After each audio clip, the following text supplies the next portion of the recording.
Okay. Here's what we're gonna keep trying. I've got some bit rate issues going on. I know that sounds ridiculous and whatever, but we'll work through it as best we can. Um, yeah, we'll see how this goes, shall we? And I'm gonna go ahead and turn my phone ringer on because otherwise I won't hear texts when they come in. When and if this doesn't work again. So,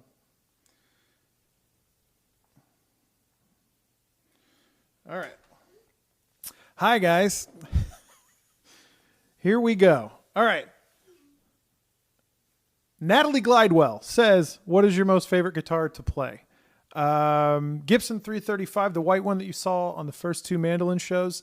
That's my favorite right now. But I always do tend to lean back towards my Fender Tellys as well. So, all right, here we go. Next question. Cindy, I'm so bad at names. Cindy Guile. What has been your weirdest in a funny way, not scary, fan encounter? Man. Weirdest in a funny way, fan encounter? I had somebody ask me to sign their laptop once, like, and not like the cover of their laptop, but like the actual like Mac laptop. That was up there. I don't know if that's the weirdest. I'd have to think on that. That's a good question. But yeah, that one's the first one that pops into my head. Is like somebody came up to me and was like, "Can you sign my laptop?"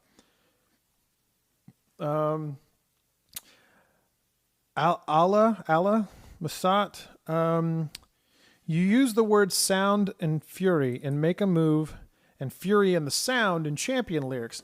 Is there an intentional literary reference here? Why were these words chosen? So there was a conscious effort to put it in Make a Move, an unconscious effort to put it in Champion. Champion, it was more, I just felt like it fit the vibe and it rhymed and whatever. In Make a Move, there was this band in the Kansas City area when we were starting to play out, when my old band Axiom was playing out. And the band was called The Sound and the Fury. And we kind of buddied up with them, and you would throw us bones and like opening slots on their shows and stuff. And I thought they were a great band. And so that was like in Make a Move, that was like my little like nod to that band. Just because I mean, it's I think in order to make it in the industry, you need to cross paths with bands and artists like that kind of like open a door for you, or however you want to put it, whatever the play on words there is. Anyway, but yeah, they were one of the first bands that kind of gave us a shot. So yeah. Thank you for that question. I'm glad I got to give them a little shout. Ali Oshinsky, does your mother know that you are your mother's son and your brother's brother? I hope so at this point. That's a little inside baseball. Don't worry about it, everybody else. Limani Fatima, what do you feel is your greatest accomplishment musically? God. My greatest accomplishment musically is probably like that I get to play music at 38 years old for a living, like I think being in like my late teens, early 20s and playing in bands and stuff, like even then, like I kind of knew like the odds of me like seeing this through as a long-term career were, I didn't see that happening, but like I enjoyed it. And I was like, well, as long as, I enjoy it and have the desire to try to chase it down, like, we'll see what happens. Yeah. So I think my greatest accomplishment is just surviving through like all the ups and downs of this lifestyle and this career choice, like to be able to still do it now. So, good question though. Ali Oshinsky asks, Another alley question. What's your strangest fan encounter of all time? Um, I mean, are weirdest and strangest the same thing? I don't know. Um, as much as I've enjoyed these internet conversations the last year, they're I mean, just think about it with no context. Like to spend the last year as an artist, like living on the internet, has been pretty strange. That's what I'm gonna go with. Yeah. Um, hmm. Janine Rudolph. What do you feel is the best song you've ever released and why? Ooh. Um. Hmm.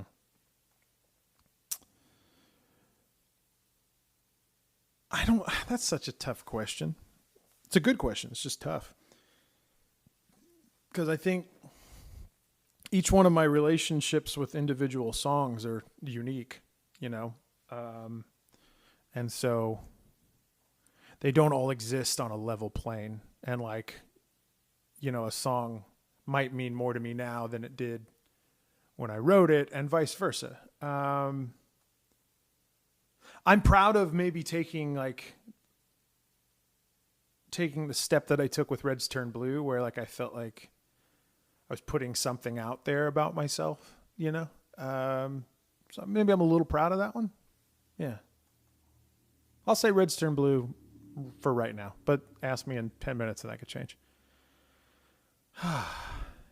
Great question so far, says Jenna O'Grady, and I agree.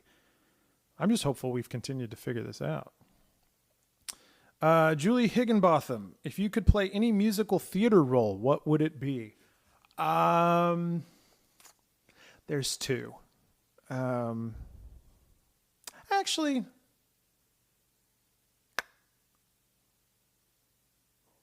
I'll say, no, there's three. I'll say there's three. So, the plant from Little Shop of Horrors I would love to just be the voice for that. I don't want to like be in the costume or whatever. Just put me on the side of the stage with a microphone and let me act ridiculous. Phantom from Phantom of the Opera, little side story. I auditioned for that show one time when I was on the road touring, and we had a day off, and so I was like, I'm going to use this day off and I'm going to film this audition in my hotel room. So I did it, but the place we were staying at, the walls were a little thin, so I couldn't really like go for it on the music because I kept getting like neighbors beating on the wall, like shut up, They didn't like Phantom of the Opera. And then my third one, I played this role my senior year in high school, and I would love to tackle it now. Cosmo from Singing in the Rain would be fun. So I'd have to learn how to tap dance because I don't know how. But there's that. Yeah, good question. Chad Hooper. What does a man got to do for you to release your unreleased solo record? Feels like a loaded question. I guess the question is what do you have to do specifically to release the unreleased solo record? Come up with a number that makes sense to buy it from me, and then I guess you can release it. That feels like that feels like a good answer. I'm going to stick with that. Anthony, would you ever consider doing coaching virtually, singing or songwriting, for example? Singing, I am not a singing coach. I do plenty of things incorrectly. Some I'm aware of and some I'm not. So I would be a bad coach. Songwriting is a little harder. I don't know the songwriting coach makes a whole lot of sense. Only because it's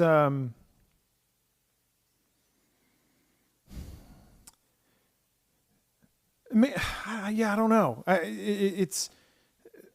It'd be something where like maybe steer somebody in a certain direction, but like, yeah, songwriting is kind of a feelings, less so than a like a practice, I guess, if that makes any sense. Like, it'd be hard to coach because there's no real one way to write a song. I don't know. If there were a way to do either one of those for myself, like if I could do either one of those, I would. But yeah, that's tough. Christy Shust. When are you planning on touring again? Well, as of right now, we have dates in September in the Northeast, and then myself and Chris Allen are going to Europe in October. This is all assuming it's safe to do so. And then past that, we're figuring stuff out with Mandolin so we can keep doing fun stuff like this. Maybe I can make enough money and improve my internet connection. Sybil Reeves. We had the wonderful music video for Reds Turn Blue. Is there a possibility of getting a music video for any other song on the EP? Yeah, I mean, the possibility always exists. Yeah. There's no plans right now. But yeah, never say never. I mean, the EP's been out, a month? And I feel like there's still plenty of life left in it. So we just got to get some more ears on it and get some forward momentum. You know what I mean? I hope we get to do more. Deb Quimby. Was the Ocean Way Studio selected because of their fantastic stained glass windows, keeping with the artwork theme of the Looking Glass? It was a sales, like a sales point for sure. But I have driven by that place so many times since we moved here and always wanted to work in there. And, yeah, so everything just kind of lined up perfectly. It just made sense, but it's a killer room and the people there were great. I hope I get to work in there again. Yeah.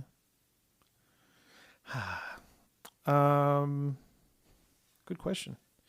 Tracy Bieber, are you going to do lyric videos or music videos for Strange World and Fire? No firm plans for it right now, but music videos are a little bit more involved, but lyric videos, that's always a possibility. It's a decent idea. Maybe if my manager's watching, we should get into that. Good question. Another question from Tracy Bieber. All right. Are you going to do more half-hour meet and greets again? Those are awesome. Oh, the half an hour. Oh, I don't know. I don't know how we'll figure that out. I've got a lot of I don't knows for your questions, Tracy. I'm so sorry. We'll look into it. How's that? Tracy Bieber. When are you going to be in a Broadway show again? Any shows you want to do? I'll be in a Broadway show again whenever they want to book me and it makes sense to do it. Yeah. I really enjoyed the process last time, and I hope I made a good impression. We'll see. Any shows you want to do? Beggars can't be choosers. No, I don't know. I don't know.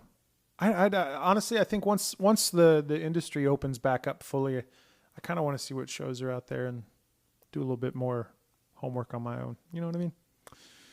Allison Carville. When reworking songs, how much input do band members have? A lot, actually. Particularly with the show tonight, the acoustic gig. A lot of that stuff, like we pulled a lot of it, at least like the framework from the online shows I'd been doing this last year with you guys, and then having those guys bring in their particular expertise. I mean, they're all great players, and so to have three other guys to kind of bounce ideas off of, I felt like just made the song stronger. I watched a little bit of it tonight and I was impressed with the guys. They did very, very good work. And I mean, it was a lot of work crammed into a very small amount of time. So they're good folks. Michael McCarthy. I'm assuming this is a typo because he asked this question 3 times. What is your favorite type of seafood and why? It's a good question.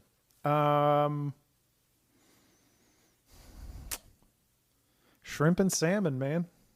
I don't know. This isn't like you're not gonna like when I start doing live shows again. Nobody bring seafood to the meet and greets. Don't do that. That's gross. Let's just nip that in the bud right now. But yeah, shrimp and salmon. I don't know. Pretty boring. Not a question I was expecting to get asked in this. Kristen Anderson, do you prefer writing solo or in collaboration with others? There's benefits to both, honestly. I like the collaborative process. I do. I grew up in bands, and so being a solo artist sometimes like it's oil and water a little bit.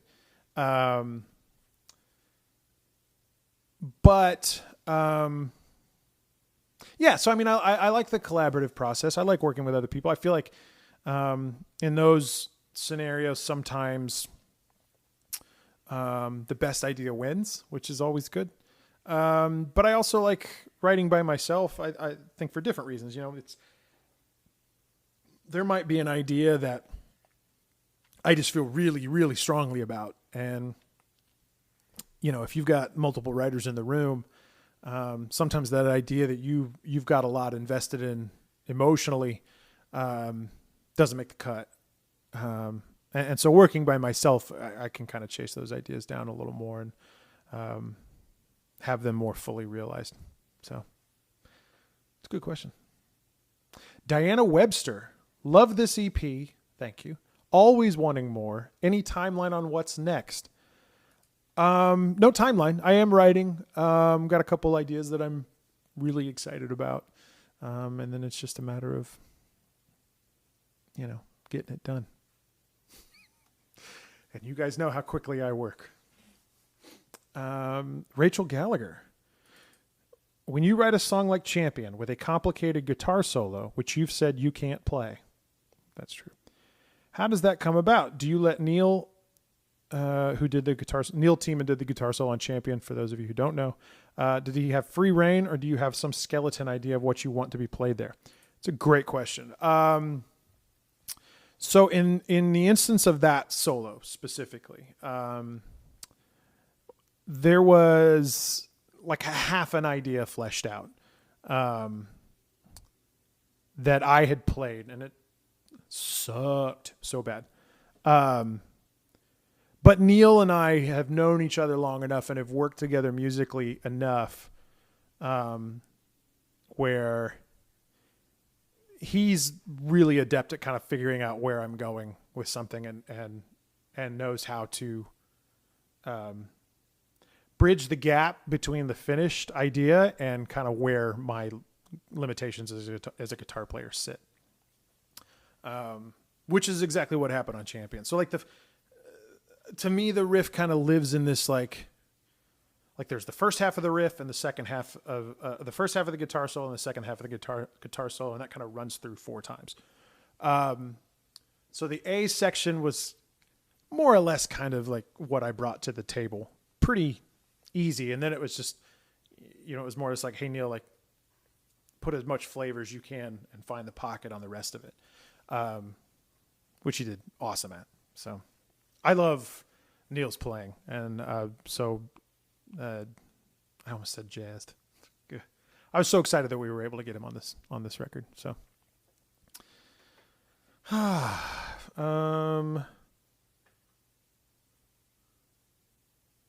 right. 2 more questions from Michael McCarthy. Both, what is your favorite type of seafood and why? Already answered. Man. Grace, what will be your next single, and will you be doing a video for it? Champion will make an awesome video. The concept can be endless. Thank you. An endless video seems problematic. I don't know what our next single is going to be. So I can't really say what. So I don't know what the next single is going to be. Therefore, I don't know if we're doing a video for it. But I appreciate your comments about Champion. Yeah. Laverne, what is your favorite song to sing off of each of your albums? Each one? Wait, did I miss something? Michael said, sorry, David. What happened? Oh, thanks for getting. Oh, he said sorry. Oh, it's all good. Uh oh. We're back. Hey, uh, it's all good. I appreciate your excitement about my favorite kind of seafood. No reason to apologize. What is your favorite song to sing off of each of your albums? Asks Laverne Pitts. Favorite song to sing off. So my favorite songs off of my two RCA records are the worst selling songs on those records. So, Mr. Sensitive and Rapid Eye Movement were my Mr. Sensitive my favorite off of the first RCA record, and Rapid Eye Movement my favorite off of This Loud Morning, and worst selling songs. So I don't know what that means, but yeah. Those are facts. Kaz Miller from London. Is it harder to write an EP with a cohesive story arc in just 6 songs versus an album that has around 12 songs to create that arc?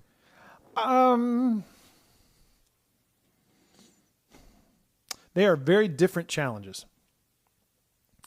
I think with an EP, it's kind of, you've got to get to the point. If you're going for like a storyline or a concept album or whatever, with an EP, you certainly have to get to the point very quickly because you don't have a lot of time or room. A full length record obviously affords you more of that. But having said that, I think you really have to flesh out more the details of the story arc of a concept record when you're going for a full length. You really have to have a more realized vision of what that story is. That's a great question. Kaz also has this question. Was it fun to be able to be more creative this time around, not just with the music aspect, but with the artwork / merch design, etc. too? Yes, it was. I had a blast putting this whole album together. And there was... I said this a few times during the pre-show meet and greet. I was really nervous about the lyric book that we put out because, normally without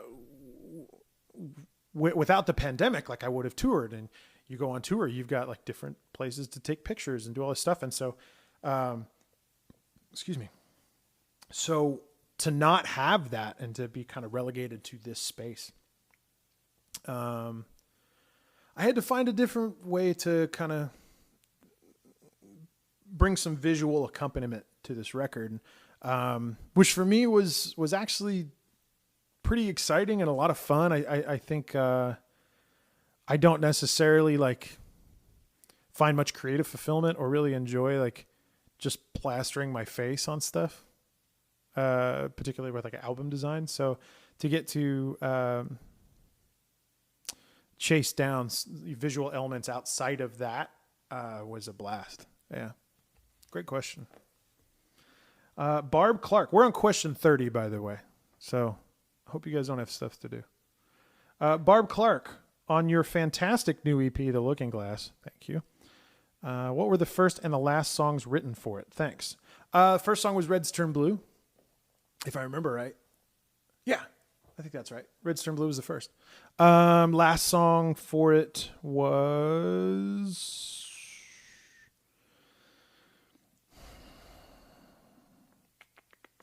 It was either Going Back or Make a Move. I don't remember.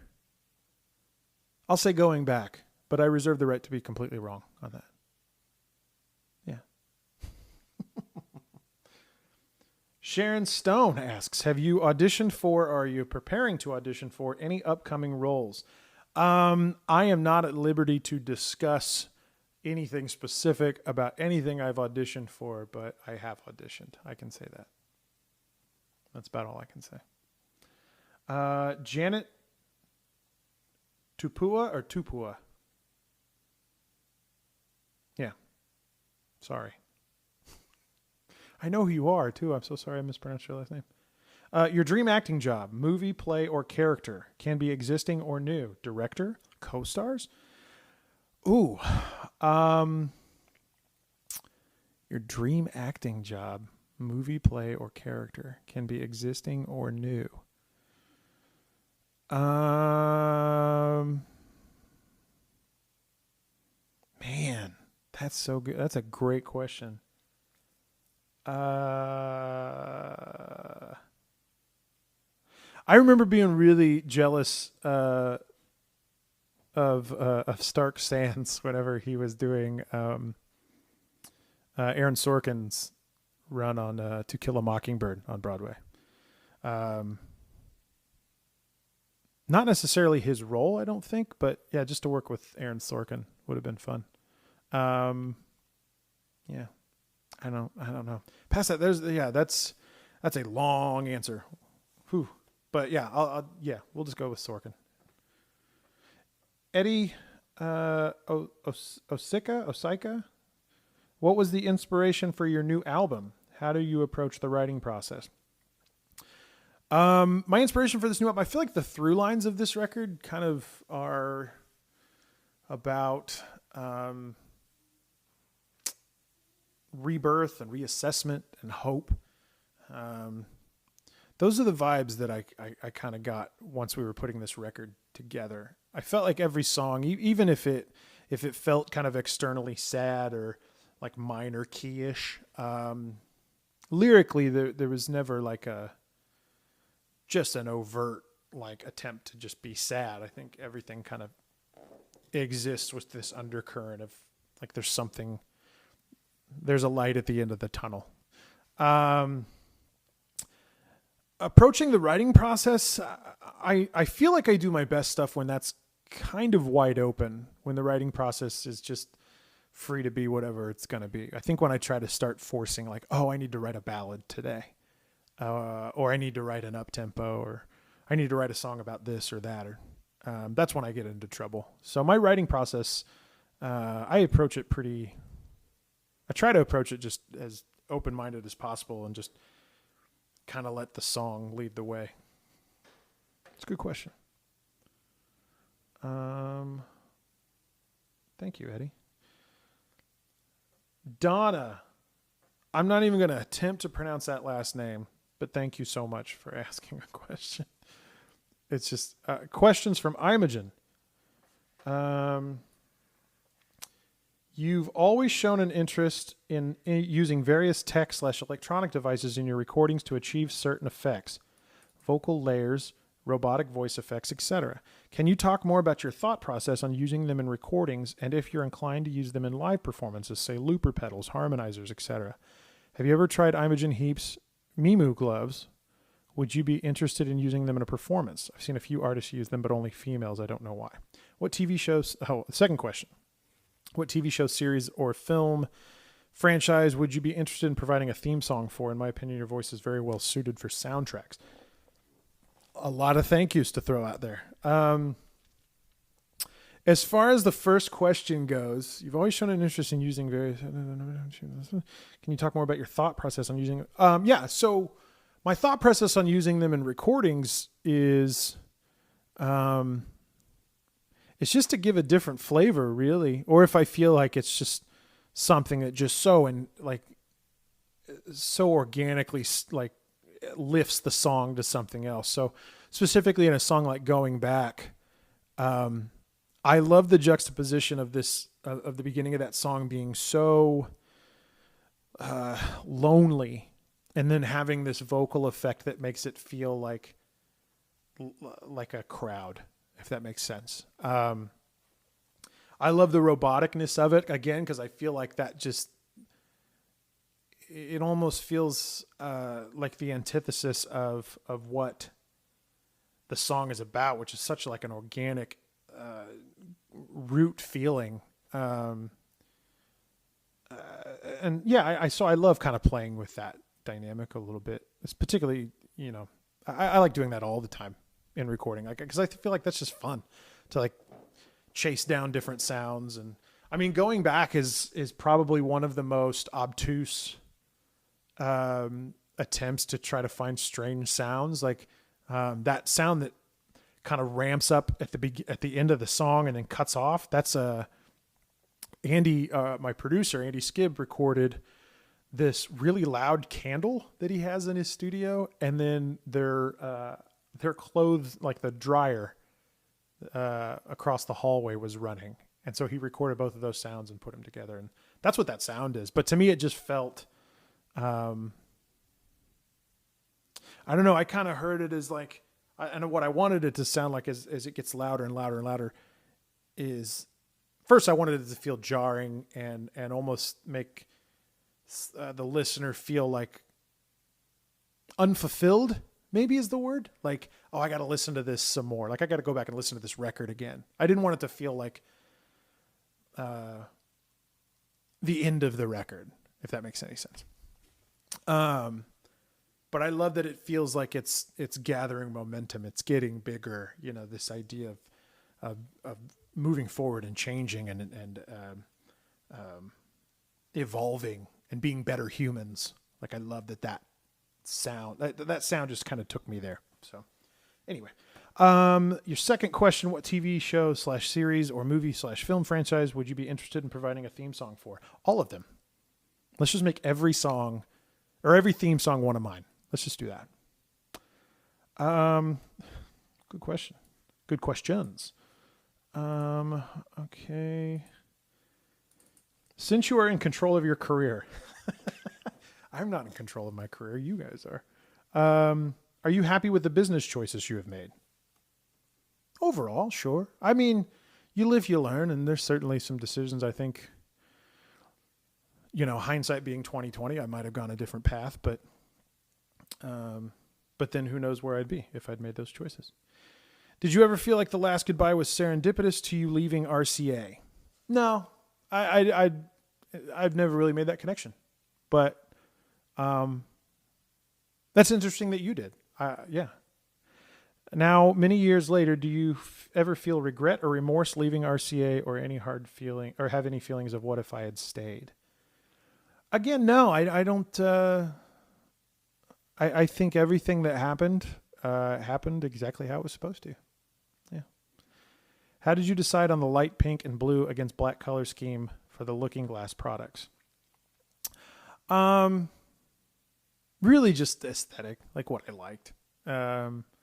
I try not to do the same thing that I did, you know, on prior records, so that obviously informs it a little bit. But yeah, it's just whatever feels aesthetically pleasing to me while I'm designing it.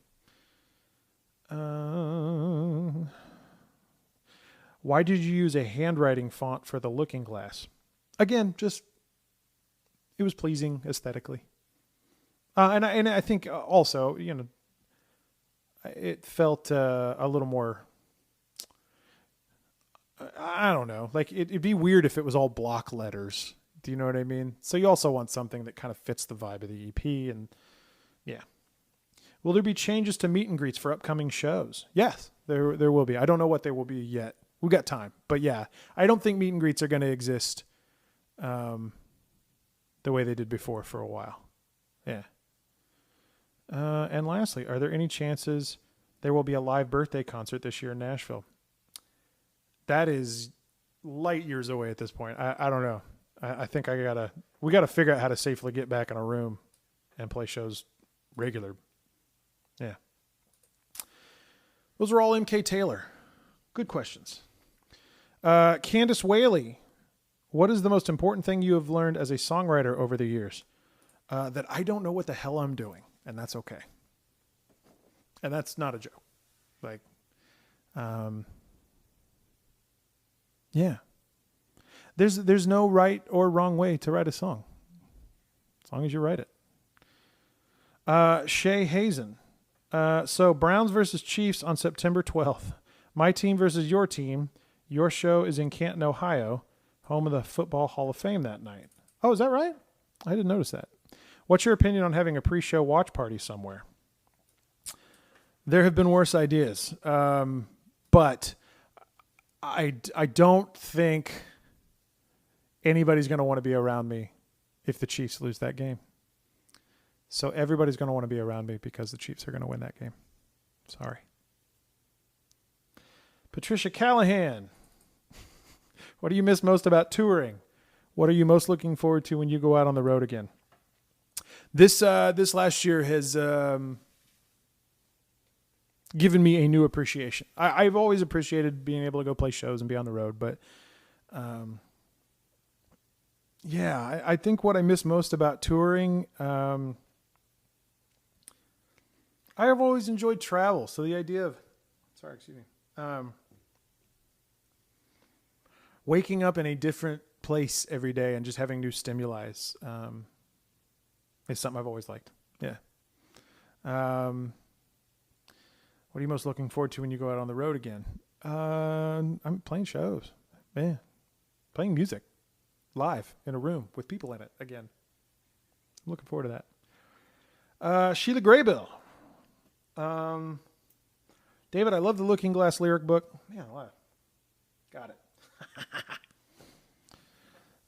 David, I love the Looking Glass lyric book, especially the stories behind the artwork for each song. For going back, you mentioned loving photos of abandoned spaces, once full of life and since reclaimed by time and nature. Are you familiar with the work of Cindy Vasco? I am, actually. If not, you should check her out on Twitter or Instagram. Her amazing photos capture that very sentiment. Oh, not even really a question, just more of a suggestion. Thank you, Sheila.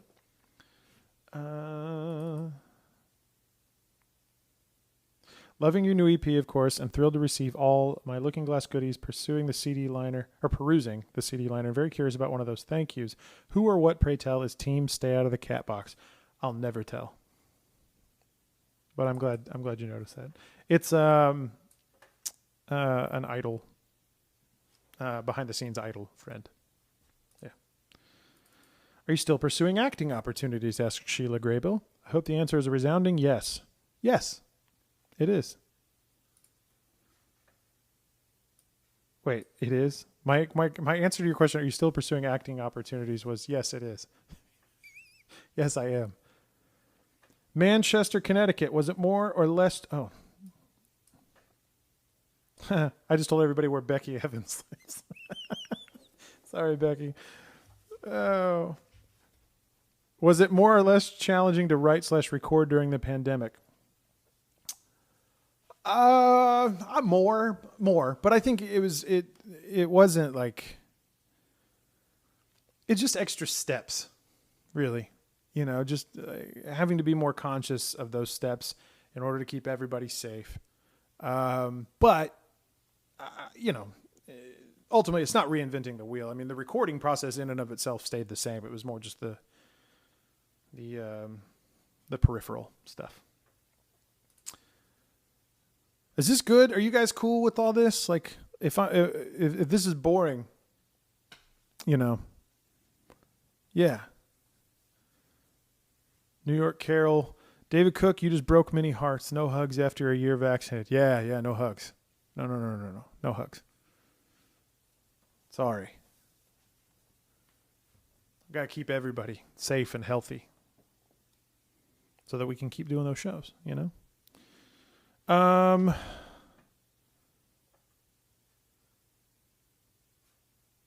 Diana Sutherland says, my birthday is the day after this Q&A, which has made me realize that you're now the age I was when you won Idol. How different are you from who you were when you won? How different am I from when I won? Oh, God.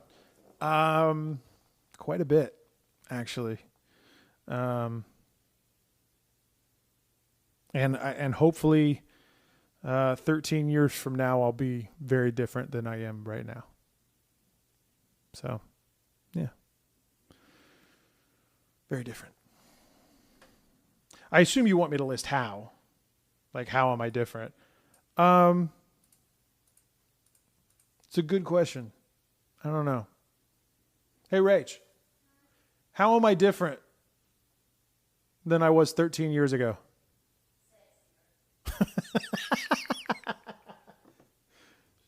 She said I'm more attractive, is what she said. Thanks. Grace.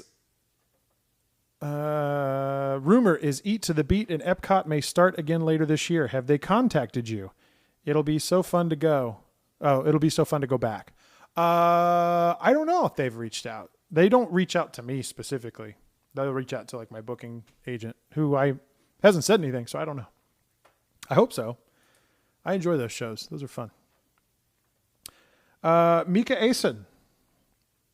Hi, I'm Micah. Hi, I'm Micah, pronounced like the stone. Okay. From the Philippines. Well, she said it, not me. What is something you wish you could tell your 27-year-old self? And what is a lesson that you had to learn the hard way? Can I also ask for your favorite love song? Okay. What is something that I wish I could tell my 27-year-old self? And what is a lesson that you had to learn the hard way? Yeah. I would tell 27-year-old me to take a breath and calm down. And that ties in perfectly to the second part of that. That is a lesson I had to learn the hard way. 27 was,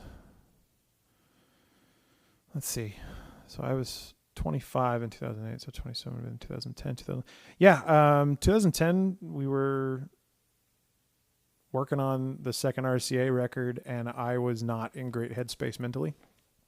And that was just because I had not yet learned that it was okay to ask for help and ask for a break.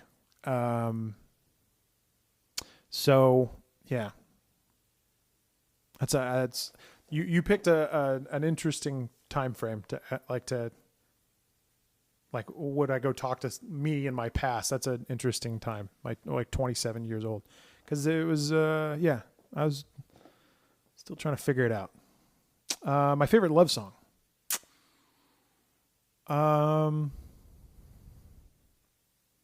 Favorite love song. You know what? I'm gonna keep that one to myself. I know what it is. I'm gonna keep that here within the walls at home. It's a special song to me, though. Carol Luca. Will you be doing future live stream shows? We are working out the details on that, but the plan is yes, we will. So keep an eye out. Diana. Nope, I don't want to try that one.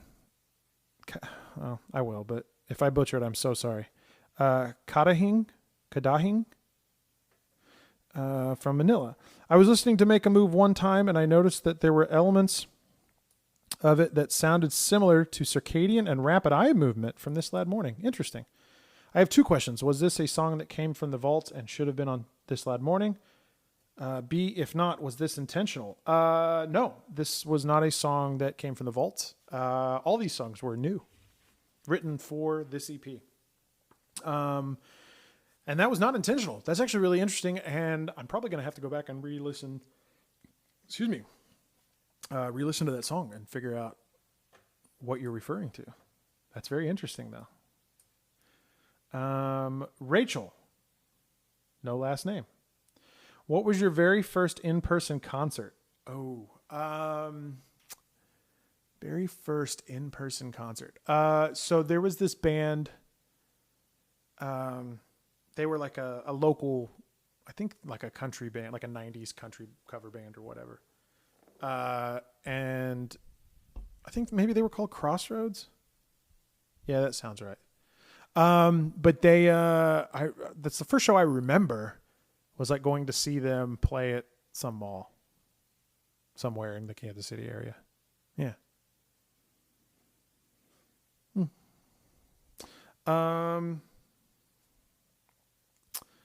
Good question. Also from Rachel with no last name. What was the total amount raised on the actual Race for Hope Day? Instagram Live Walk and Mandela Show. The Instagram Live walk made $1,300, I think, give or take. And then the Mandela Show, I don't know yet exactly. I think we're still figuring that out. Unless, can somebody else on here say anything?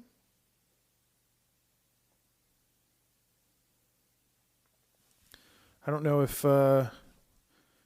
Courtney, my manager's on here, or if somebody from Mandolin has that answer. I don't have that answer handy. I'm so sorry.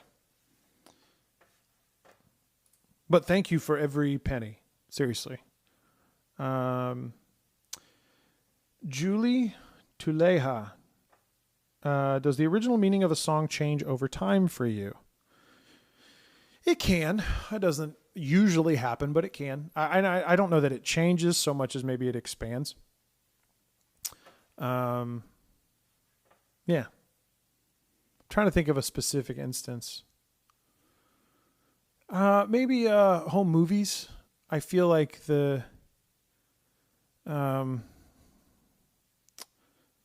maybe that's not an appropriate. Maybe that's not a good example. Yeah, the original meaning of that song hasn't necessarily changed, but I think maybe my feeling about it has changed a little bit. I've gotten a little bit more comfortable existing in that song as I've gotten a little bit more time from it. I think it is such a poignant memory. That kind of brought that song about, and so to have a little bit more life experience and be able to live with that song a little longer, feel a little bit more comfortable with it. Yeah, I'll have to think on the original meaning changing. It's a good question. Judy Pollock, this album was heavily influenced by the pandemic. You've said that Strange World references gazing out an oval window from the safety of home, and Reds Turn Blues about anxiety, which most of us have been feeling this past year. Now that the world is opening up again, yet is still a bit wobbly and strange, how are you feeling about venturing out on the road and to Europe? I do have, I feel pretty apprehensive about the whole thing. And my mentality on this all along has been, all right, so wear a mask and social distance.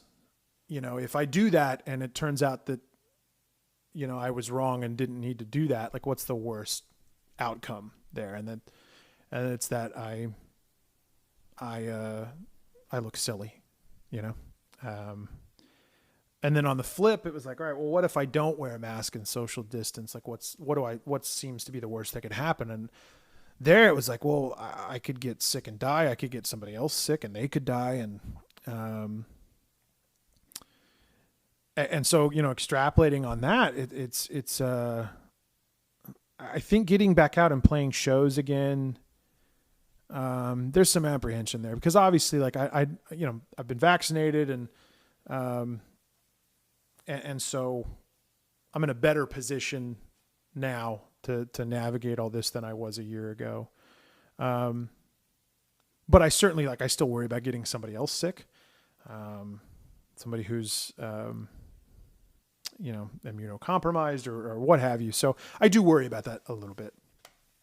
Well, not a little bit. I worry about it a lot.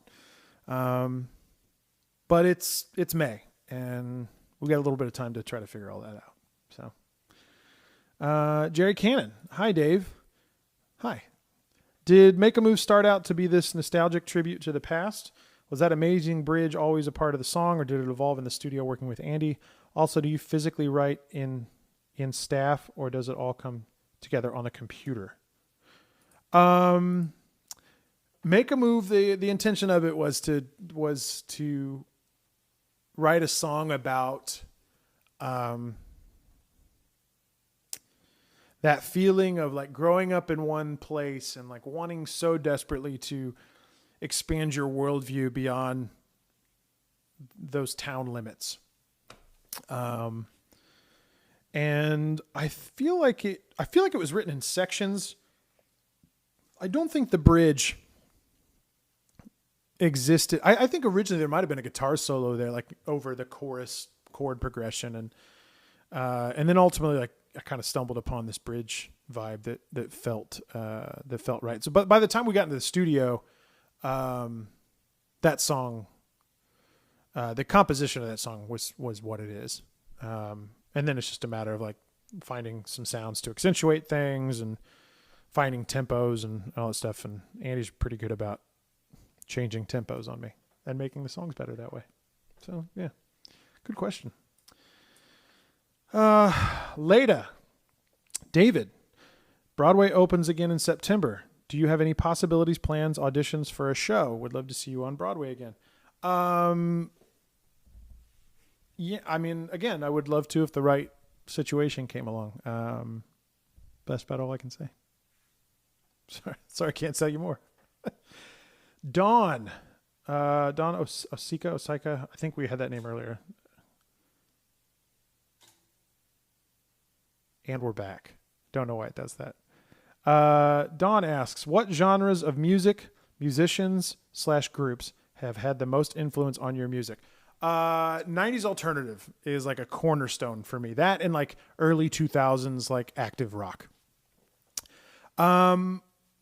Those are those eras of music are the first time, like the first periods of music where I was like conscious of what was going on around me and really invested in those eras. But I did grow up around music. You know, my dad played guitar growing up, and both of my parents had a pretty extensive record collection that was always kind of playing around the house. And then it really wasn't until I moved to Tulsa, Oklahoma after college and got into the music scene there and met other musicians and kind of got introduced to new acts that a lot of my current musical tastes kind of started to form. Bands like Big Wreck and Our Lady Peace and Seven Dust and stuff like that all kind of lives or begins there, like the infancy of those of my particular fandoms. So, yeah. All right, Rachel Wakefield. I am loving the Mandolin Show. I hope there will be more in the future. Me too. I imagine there probably will be. Mary S. When and where did you meet Jeff? How did I meet Jeff? I feel like I should know that. You know what it is? I think, God, how did that happen? Because he came on at about the same time. He came on after Daniel D'Amico. Daniel had some other opportunities come up and wanted to pursue those. And I think Jeff might have been a recommendation. Oh, no, I remember. Yeah. McCoy, the drummer for Lauren Elena, had recommended Jeff and Joshua to be guitar player and bass player. Yeah. I think that's how they got their foot in the door. I think. I might have just mixed up a bunch of stories. I should ask Jeff. I don't entirely remember. Sorry. It just all happened so fast and he blended right in. Like just, it's a good player, good dude. Yeah. Carol Ann Hines, what song tonight were you most excited to rework acoustically and why? And was there a song you didn't do that you wanted to do and why? What song tonight were you most excited to rework acoustically? Going Back was a challenge that I was excited about. I think only because it is production wise, like on this studio version, it's not. I mean, it's fairly sparse. There's not a whole lot of instrumentation there. And then to break it down even further acoustic, that was a challenge. It was fun though. And was there a song you didn't do that you wanted to do? No, I think we did them all. I think we did all the ones we wanted to do. Yeah. Carolyn Hines also asks, what from the EP project did you have the most fun designing? And what was the inspiration behind that design? I really did. It gave me a lot of anxiety, but I did really enjoy the lyric book as well. Yeah, just the chance to kind of flex some creative muscles that I don't normally get to. That was fun. Good questions. Sheila Graybill, did you have a chance to watch the UCM President's Gala back in April? There was some awesome talent on display. You've mentioned wanting to perform and or record some of your songs with an orchestra. If you ever decide to pursue that, you need to look no further than your own alma mater. I agree. Yeah, it was, that was a blast. It was fun. To be acknowledged by this institution that, played a big role in my upbringing. You know, that was cool. I enjoyed it. Do you think you might add more tour dates this year, or will the Northeast dates in Europe be it for the year? That question is from Jennifer Kievert. I don't know. We haven't gotten that far down the road just yet. And that's really not an answer, and I'm sorry, I don't have something better for you. Marianne DeFalco. Was the basement able to rebuild and reopen after the tornado? I was there at your last live show, and I loved it. Well, I'm so glad you enjoyed that show. The Basement East is the one you're referring to. So there's the basement, and then there's the Basement East. I think they're owned by the same people, but the Basement East, I believe, is rebuilt. Yeah, because they've started having shows again. But they were able to rebuild and reopen. Yeah. Nashville kind of drew the short straw this last year for a bunch of different reasons. Taina Virtanen from Finland. What kind of idea did you have of this awesome EP before the pandemic started? How much did the original idea change when making the EP?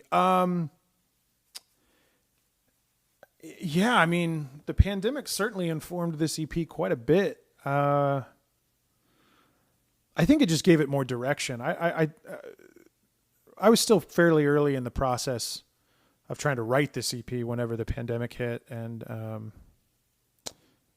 so, yeah, I think if anything, the pandemic might have given it the direction that it seemed, in hindsight, I think it lacked. Yeah, good question. Rachel Gallagher. The sound on the mandolin shows is amazing. Any way we can purchase the 3 shows? That would be a mandolin question, not a David Cook question. So, mandolin? Ray from California. Did you reference other artists or songs during the EP making process? I'm sure there were some old standbys. You know, I always try to reference like a guitar tone, for like a Big Wreck guitar tone or a Jimmy Eat World guitar tone, or you know, if there's a particular drum sound that I'm hearing or whatever. But yeah, so I mean, there's other, you know, there's this book that I got, I think I bought it at like an Urban Outfitters, called Steal Like an Artist. And it just kind of operates on this premise that like, there are no original ideas. They're all taken. They've all already been done. And so it's, you know, it's about augmenting ideas and kind of building your own thing. And from that mindset, you know, there's only 7 major notes in a scale, 8 major. I should know the answer to this. We'll edit this out. Don't worry about it. Anyway, Karen from Virginia. Any chance of getting the Ocean Way recordings on a DVD or live record? Because we would pay for that. Mandolin?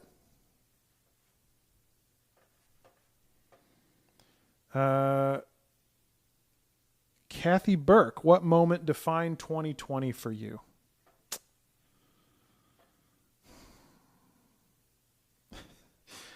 I laugh about it now, but you know, when the EP came out last month, I had this this weird moment of like, I have this new record out and nothing on the calendar for a while. You know what I mean? Like it felt strange to put out music and then be like, well, that's it. That moment kind of encapsulates the last year for me professionally. Just that it's all unknown. Like this is Wild West right now. Personally, I don't know that it was a moment. I think I was, you know, we were fortunate. Like we were able to, you know, lean on the silver linings a little bit, to be home this much has been great. To kind of reassess and reaffirm why I'm doing what I'm doing. So in that way, I was thankful for that space this year. Yeah. Stephora Charles from Montreal. That was a terrible French accent. I'm never going to do it again.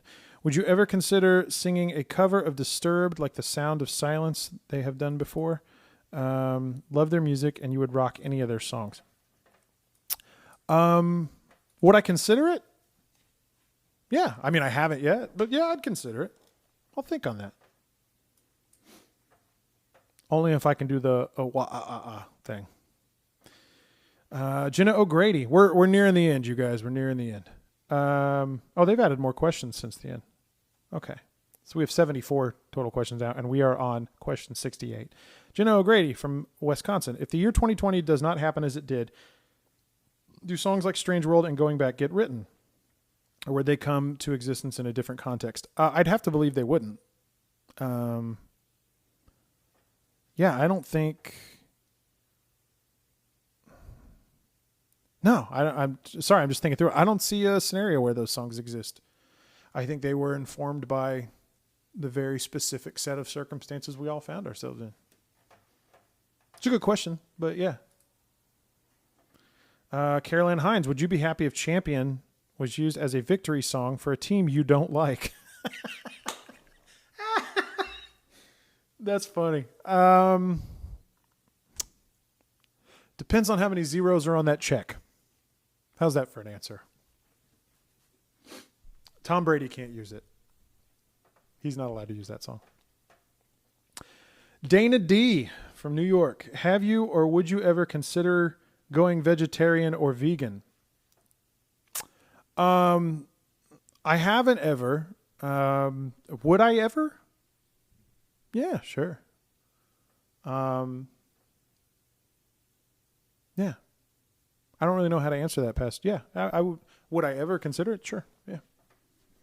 Are you wanting me to? Is this a hint?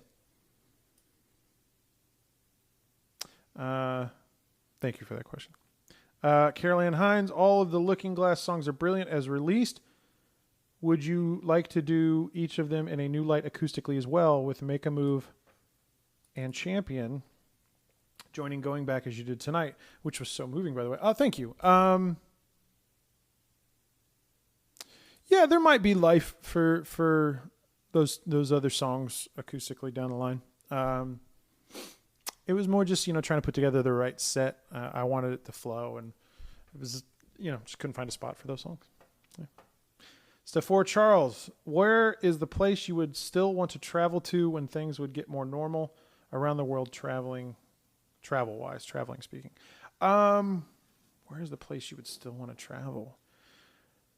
I mean, when things get normal, I'd just love to go anywhere.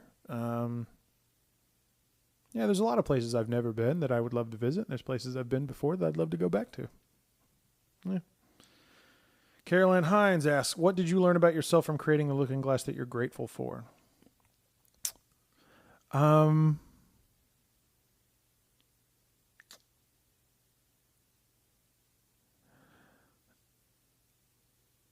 don't know that I learned.